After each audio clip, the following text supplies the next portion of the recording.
Nos contratos individuais de trabalho só é lícita a alteração das respectivas condições por mútuo consentimento. Nos contratos individuais só é lícita a alteração das condições por mútuo consentimento.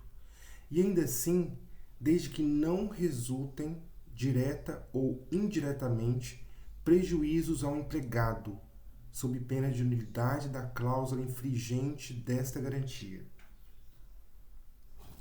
Nos contratos individuais de trabalho, só é lícita a alteração das respectivas condições por mútuo consentimento, e ainda assim, desde que não resultem, direta ou indiretamente, prejuízos ao empregado, sob pena de nulidade da cláusula infringente desta garantia.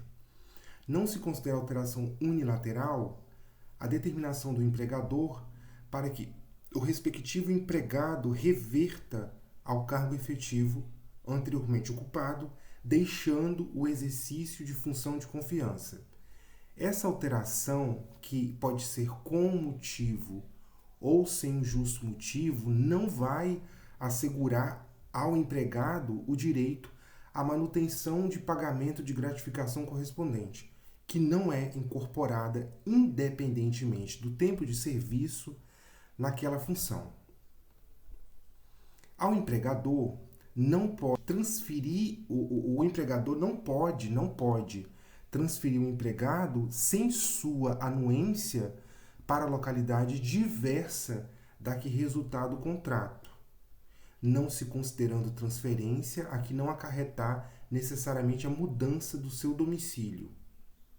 Não estão compreendidos nesta proibição empregados que exerçam cargo de confiança e aqueles cujos contratos tenham como condição, seja de forma implícita ou explícita, a transferência quando essa decorra de real necessidade de serviço. Então, é preciso que haja a real necessidade de serviço, não foi retirado pela reforma trabalhista. Então, o empregador não pode transferir o empregado sem sua anuência para a localidade diferente da que resultar do contrato, não se considerando transferência a que não acarretar necessariamente a mudança do seu domicílio. Nessas não estão compreendidos na proibição deste artigo os empregados que exerçam cargo de confiança e aqueles cujos contratos tenham como condição implícita ou explícita a transferência quando esta decorra de real necessidade de serviço.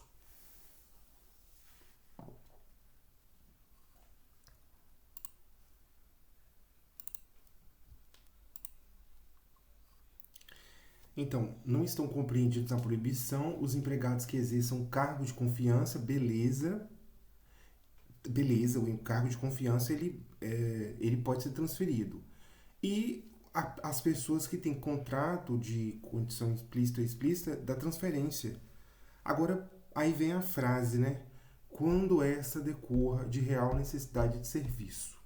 Preciso que haja a necessidade real de serviço. É lícita a transferência quando ocorrer extinção do estabelecimento em que trabalhar o empregado. Em caso de necessidade de serviço, o empregador pode transferir o empregado para a localidade diversa da que resultar do contrato, não obstante as restrições do artigo anterior. Mas nesse caso, ficará obrigado a um pagamento suplementar que a CLT prevê que é de 25% dos salários que o empregado percebia naquela localidade, e o tempo de pagamento é enquanto durar a situação da transferência. As despesas resultantes da transferência, elas são de quem? Do patrão, do empregador, do patrão. Não é do empregado, é do patrão. Suspensão e interrupção. Ao empregado, afastado do emprego, são asseguradas por ocasião de sua volta todas as vantagens que, em sua ausência, tenham sido atribuídas à categoria a que pertencia na empresa. O afastamento do empregado em virtude das exigências do serviço militar ou de outro encargo público não constitui motivo para alteração ou rescisão do contrato por parte do patrão. Para que o empregado tenha direito a voltar a exercer o cargo do qual se afastou em virtude de exigências do serviço militar ou de encargo público, é indispensável que notifique o empregador dessa intenção, por carta registrada dentro de 30 dias contados da data em que se verificar a respectiva baixa ou a terminação do encargo a que estava obrigado. Nos contratos por prazo determinado, o tempo de afastamento, se assim acordarem as partes interessadas, não será computado na contagem do prazo para a respectiva terminação. Ocorrendo motivo relevante de interesse para a segurança nacional, poderá a autoridade competente solicitar o afastamento do empregado do serviço ou do local de trabalho sem que se configure a suspensão do contrato de trabalho. O afastamento a que se refere o parágrafo anterior será solicitado pela autoridade competente diretamente ao empregador em representação fundamentada, com audiência da Procuradoria Regional do Trabalho, que providenciará desde logo a instauração do competente inquérito administrativo. Durante os 90 dias desse afastamento, o empregado continuará percebendo sua remuneração. O empregado pode deixar de comparecer ao serviço. Agora tem aqui um rol de hipóteses em que o empregado ele vai poder deixar de comparecer ao serviço e isso não vai ser descontado do seu salário.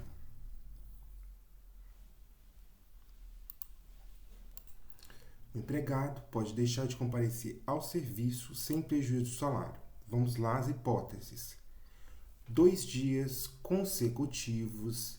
2. É só lembrar de uma cruz, né? 2. 2 dias são consecutivos em caso de falecimento do cônjuge, ascendente, descendente, irmão ou pessoa que declarada em sua carteira de trabalho viva sob sua dependência econômica.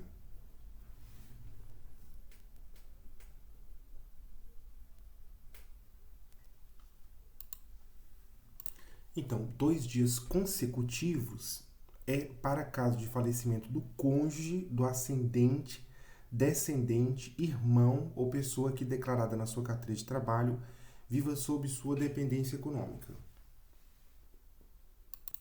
2 dias consecutivos para caso de falecimento do cônjuge, ascendente, descendente, irmão ou pessoa que declarada na sua carteira de trabalho viva sob sua dependência econômica. 3 dias consecutivos, 3, né? 3. Ele, a esposa, vai fazer um filho. Só lembrar, 3. 3 dias consecutivos em virtude de casamento. 5 dias consecutivos em caso de nascimento de filho. 1 dia para cada 12 meses de trabalho para doação voluntária de sangue devidamente comprovada. 2 dias consecutivos ou não para o fim de se alistar eleitor nos termos da lei respectiva. No período de tempo em que tiver de cumprir as exigências do serviço militar obrigatório. O serviço militar referido na lei do serviço militar. Nos dias em que estiver de forma comprovada, aqui não tem o estabelecimento, não tem a dosagem, né? Não é a dosagem que fala, não tem o tempo dos dias, né? Nos dias em que estiver comprovadamente realizando provas de exame vestibular para ingresso em estabelecimento de ensino superior. Então, basta nos dias em que estiver comprovadamente realizando provas de exame vestibular para ingresso em estabelecimento de ensino superior. Pelo tempo que se fizer necessário, quando tiver que comparecer a juízo. Pelo tempo que se fizer necessário, quando tiver de comparecer a juízo. Pelo tempo que se fizer necessário, quando, na qualidade de representante de entidade sindical, estiver participando de reunião oficial de organismo internacional do qual o Brasil seja membro. Dispensa do horário de trabalho pelo tempo necessário. Aqui é uma dispensa do horário de trabalho, não é uma falta. É uma dispensa do horário de trabalho Aí vai falar, né? Pelo tempo necessário para acompanhar a esposa ou companheira em até 6 consultas médicas ou exames complementares durante o período de gravidez. Aqui é muito específico, né? A lei, ela dá ao cara o direito de ser dispensado do horário de trabalho pelo tempo necessário para acompanhar a esposa ou companheira em até 6 consultas médicas ou exames complementares durante o período da gravidez. Então ele dá 6, né? Você tem uma dispensa de horário em 6 consultas médicas, exames complementares. Não é por ano. Aqui pode dizer que é por ano, não é por ano. É durante o período da gravidez dela. Que está dando para gravidez. É muito específico. É para a gravidez. Aí você fala, mas isso aqui é uma lei muito que visa proteger o direito do homem. Não é. Na verdade, essas leis elas são feitas para proteger o direito do menor que vai nascer. E não exatamente do adulto. O adulto está usufruindo do horário, mas a proteção é para a criança que vai nascer. Ser acompanhada pelo pai e pela mãe. É um direito que dá para a criança. Por um dia por ano. Um dia por ano. Um só dia por ano. Para acompanhar filho de até 6 anos de idade em consultas médicas. É um por ano. Aqui é um por ano. 3 dias para cada 12 meses de trabalho em caso de realização de exames preventivos de câncer devidamente comprovada. 3 para cada 12 meses de trabalho em caso de realizar exames que visem prevenir o câncer. Aí você precisa comprovar, né? Você foi fazer o exame para evitar ter câncer. O prazo aqui refere o inciso 3, será contado a partir da data do nascimento do filho, que é o prazinho de 5 dias, né? 5 dias consecutivos para nascimento de filho. A suspensão do empregado por mais de 30 dias consecutivos, ela vai significar uma rescisão injusta do contrato de trabalho. O empregado que for aposentado por invalidez terá suspenso o seu contrato de trabalho durante o prazo fixado pelas leis de previdência para efetivação do benefício. O empregado que for aposentado por invalidez terá suspenso o seu contrato de trabalho, suspenso, durante o prazo fixado pelas leis de previdência para efetivação do benefício. Recuperando o empregado a capacidade de trabalho e sendo a aposentadoria cancelada, vai ser assegurado o direito à função que ocupava ao tempo da aposentadoria, facultado, porém, ao empregador o direito de indenizá-lo por rescisão do contrato de trabalho nos termos do 477, 478, salvo na hipótese de ele ser portador de estabilidade, quando a indenização deverá ser paga na forma do 497. Se o empregador houver admitido substituto para o aposentado, poderá rescindir com este, ou seja, com o substituto, o respectivo contrato sem indenização, desde que tenha, aí vem, né? Desde que tenha havido ciência inequívoca da interinidade ao ser celebrado o contrato. Então o cara, ele entrou substituindo um aposentado. Só que, tipo assim, vai estar na corda bamba, ele precisa ter sido avisado disso. Aqui, ó, desde que, aqui no caso, sem indenização. Se o patrão, ele colocou uma pessoa para substituir o aposentado, ele pode quebrar o contrato, ele pode rescindir o contrato com o substituto sem indenização nenhuma. Desde que, aí vem o desde que tenha havido ciência inequívoca da interinidade ao ser celebrado o contrato. Não pode ter ocultado essa informação do substituto. Em caso de seguro-doença ou enfermidade, o empregado é considerado em licença não remunerada, Seguro-doença, auxílio-enfermidade é uma licença não remunerada durante o prazo do gozo desse benefício. O contrato de trabalho pode ser suspenso por um período de 2 a 5 meses para a participação do empregado em curso ou programa de qualificação profissional oferecido pelo empregador, pela empresa, com duração equivalente à suspensão contratual mediante previsão em convenção ou acordo coletivo. E aqui é a essência formal do empregado. Aí vai observar o 471.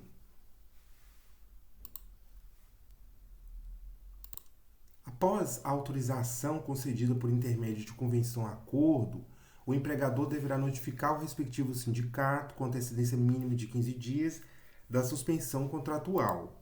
O contrato de trabalho não pode ser suspenso em conformidade com o disposto no caput deste artigo mais de uma vez no período de 16 meses.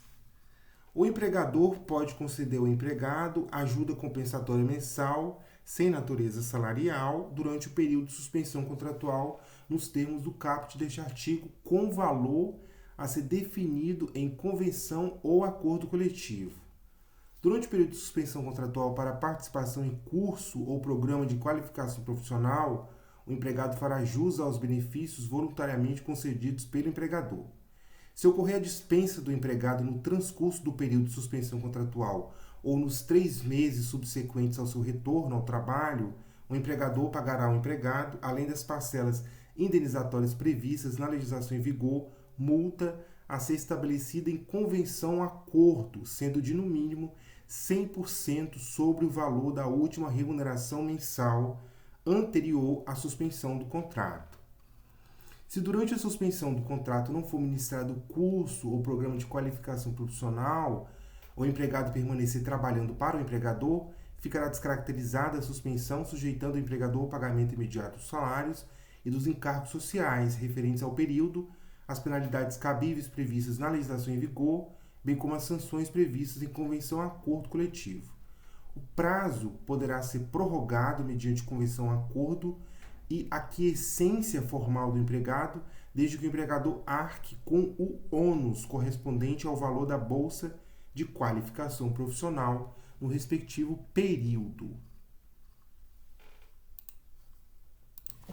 Na extinção do contrato de trabalho, o empregador deverá proceder à anotação na carteira, comunicar a dispensa aos órgãos competentes e realizar o pagamento das verbas rescisórias no prazo e na forma estabelecida por esse artigo, na verdade. O instrumento da rescisão ou recibo de quitação, qualquer que seja a causa ou a forma de dissolução do contrato, deve ter especificada a natureza de cada parcela paga ao empregado e discriminado o valor, o que é e o que está sendo pago, o que está sendo pago e o tanto que está sendo pago, sendo válida a quitação apenas relativamente às mesmas parcelas.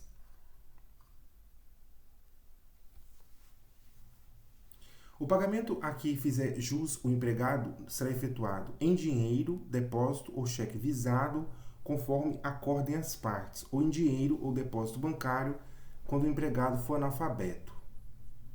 Só pode ser dinheiro ou transferência bancária, quando é analfabeto. Qualquer compensação no pagamento de que trata o parágrafo anterior não pode exceder o equivalente a 1 mês de remuneração do empregado.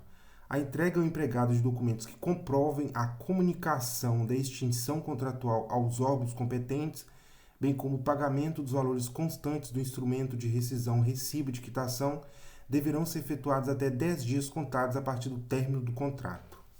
A inobservância do disposto no artigo 6º sujeitará o infrator à multa, bem assim ao pagamento de multa em favor do empregado em valor equivalente ao seu salário, devidamente corrigido pelo índice de variação do BTN, salvo quando comprovadamente o trabalhador dê causa à mora.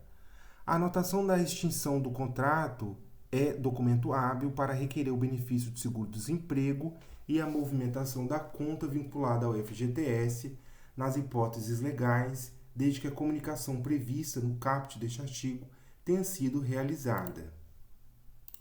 As dispensas imotivadas, individuais, plurimas ou coletivas equiparam-se para todos os fins, não havendo necessidade de autorização prévia de entidade sindical ou de celebração de convenção coletiva ou acordo coletivo de trabalho para sua efetivação. Plano de demissão voluntária ou incentivada para dispensa individual plurima ou coletiva previsto em convenção coletiva ou acordo coletivo enseja a quitação plena e irrevogável dos direitos decorrentes da relação empregatícia, salvo disposição em contrário estipulada entre as partes. A indenização devida pela rescisão de contrato por prazo indeterminado será de 1 mês de remuneração por ano de serviço efetivo ou por ano e fração igual ou superior a 6 meses. O primeiro ano de duração do contrato por prazo indeterminado é considerado como período de experiência e antes que se complete nenhuma indenização será devida. Se o salário for pago por dia, o cálculo da indenização terá por base 25 dias. Se pago por hora, a indenização será apurada na base de 200 horas por mês. Para os empregados que trabalhem à comissão ou que tenham direito a percentagens, a indenização será calculada pela média das comissões ou percentagens percebidas nos últimos 12 meses de serviço. Para os empregados que trabalhem por tarefa ou serviço feito, a indenização será calculada na base do tempo costumeiramente gasto pelo interessado para a realização de seu serviço, calculando-se o valor do que seria feito durante 30 dias. Nos contratos que têm termo estipulado, o empregador que sem justa causa despediu o empregado será obrigado a pagar-lhe, a título de indenização e por metade, a remuneração a que teria direito até o termo do contrato. Para a execução do que dispõe o presente artigo, o cálculo da parte variável ou incerta dos salários será feito de acordo com o prescrito para o cálculo da indenização referente à rescisão dos contratos por prazo indeterminado. Havendo termo estipulado, o empregado não se poderá desligar do contrato sem justa causa, sob pena de ser obrigado a indenizar o empregador dos prejuízos que desse fato lhe resultarem. A indenização, porém, não poderá exceder aquela a que teria direito o empregado em idênticas condições. Aos contratos por prazo determinado que contiverem cláusula assecuratória do direito recíproco de rescisão antes de expirado o termo ajustado, aplicam-se, caso seja exercido tal direito por qualquer das partes, os princípios que regem a rescisão dos contratos por prazo indeterminado. Agora vamos ver os casos de justa causa para rescisão de contrato de trabalho pelo empregador. Improbidade, ato de improbidade, incontinência de conduto ou mau procedimento, negociação habitual por conta própria ou alheia sem permissão do empregador e quando constitui ato de concorrência à empresa para a qual trabalha o empregado for prejudicial ao serviço. Condenação criminal do empregado passada em julgado, caso não tenha havido suspensão da execução da pena.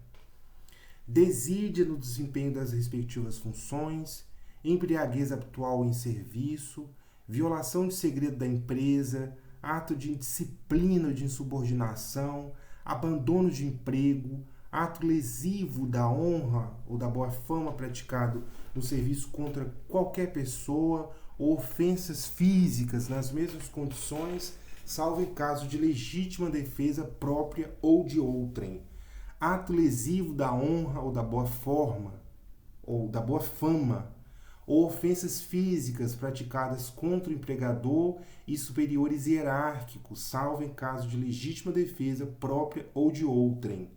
Práticas constantes de jogos de azar, perda da habilitação ou um dos requisitos estabelecidos em lei para o exercício da profissão em decorrência de conduta dolosa do empregado. Constitui igualmente justa causa para a dispensa de empregado a prática devidamente comprovada em inquérito administrativo de atos atentatórios à segurança nacional. Constituem justa causa para a rescisão de contrato de trabalho pelo empregador. Ato de improbidade, incontinência de conduta ou mau procedimento, negociação habitual por conta própria ou alheia sem permissão do empregador e quando constitui ato de concorrência à empresa para a qual trabalha o empregado ou for prejudicial ao serviço, condenação criminal do empregado passada em julgado, caso não tenha havido suspensão da execução da pena, desídia no desempenho das respectivas funções, embriaguez habitual ou em serviço, violação de segredo da empresa, ato de indisciplina ou de insubordinação, abandono de emprego, ato lesivo da honra ou da boa fama praticado no serviço contra qualquer pessoa ou ofensas físicas nas mesmas condições, salvo em caso de legítima defesa própria ou de outrem, ato lesivo da honra ou da boa fama ou ofensas físicas praticadas contra o empregador e superiores hierárquicos, salvo em caso de legítima defesa própria ou de outrem, práticas constantes de jogos de azar,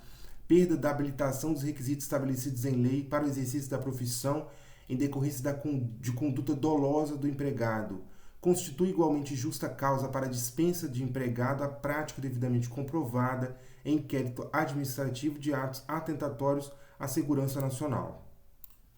O empregado pode considerar rescindido o contrato e pleitear a devida indenização quando forem exigidos serviços superiores às suas forças, defesos por lei, contrários aos bons costumes ou alheios ao contrato, for tratado pelo empregador ou por seus superiores hierárquicos com rigor excessivo, correr perigo manifesto de mal considerável, não cumpriu o empregador as obrigações do contrato, praticar o empregador seus prepostos contra ele ou pessoas de sua família, ato lesivo da honra e boa fama, o empregador ou seus prepostos ofenderem-se fisicamente, salvo em caso de legítima defesa própria ou de outrem.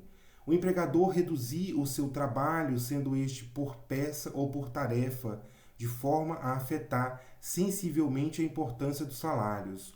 O empregado poderá suspender a prestação de serviços ou rescindir o contrato quando tiver desempenhado obrigações legais incompatíveis com a continuação do serviço. No caso de morte do empregador, constituído em empresa individual, é facultado ao empregado rescindir o contrato de trabalho. Nas hipóteses das letras D e G, poderá o empregado pleitear a rescisão do seu contrato de trabalho e o pagamento das respectivas indenizações, permanecendo ou não no serviço até final decisão do processo. Agora vamos ver o caso de culpa recíproca, que é interessantíssimo e cai muito em prova. Havendo culpa recíproca no ato de que determinou a rescisão do contrato, o Tribunal de Trabalho vai reduzir a indenização a que seria devida em caso de culpa exclusiva do empregador pela metade. Tá. Se houver uma culpa recíproca, havendo culpa recíproca no ato que determinou a rescisão do contrato, o Tribunal de Trabalho vai reduzir a indenização a que seria devida em caso de culpa exclusiva do empregador pela metade. Se ele deveria receber 2.000, ele vai receber 1.000, porque foi um caso de culpa recíproca. Né? Havendo culpa recíproca no ato que determinou a rescisão do contrato de trabalho, o Tribunal do Trabalho reduzirá a indenização a que seria devida em caso de culpa exclusiva do empregador pela metade.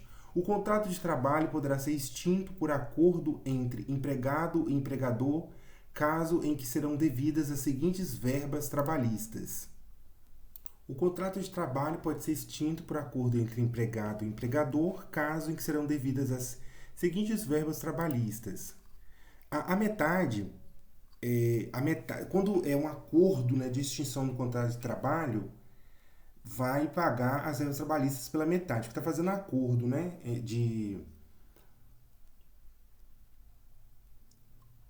acordo de rescisão. A metade, ela só vai abranger o aviso prévio se indenizado e a indenização sobre o saldo do FGTS. Tá vendo? O aviso prévio se indenizado e a indenização sobre o saldo do FGTS. O aviso prévio se indenizado e a indenização sobre o saldo do FGTS. Aviso prévio se indenizado e indenização sobre o saldo do FGTS. Aviso prévio se indenizado, indenização sobre o saldo do FGTS. Aviso prévio se indenizado, indenização sobre o saldo do FGTS. Aviso prévio se indenizado, indenização sobre o saldo do FGTS. Aviso prévio se indenizado, indenização sobre o saldo do FGTS. Isso aqui é pela metade. A integralidade, as demais verbas. A extinção do contrato permite a movimentação da conta vinculada do trabalhador no FGTS, mas ele só saca 80% do valor dos depósitos. É limitada a 80% do valor dos depósitos. A extinção do contrato não autoriza, né, por acordo, né, se for por acordo, não autoriza o ingresso do trabalhador no seguro-desemprego. Quando cessar a atividade da empresa por morte do empregador, os empregados terão direito, conforme o caso, à indenização que se refere ao 477 e o 497.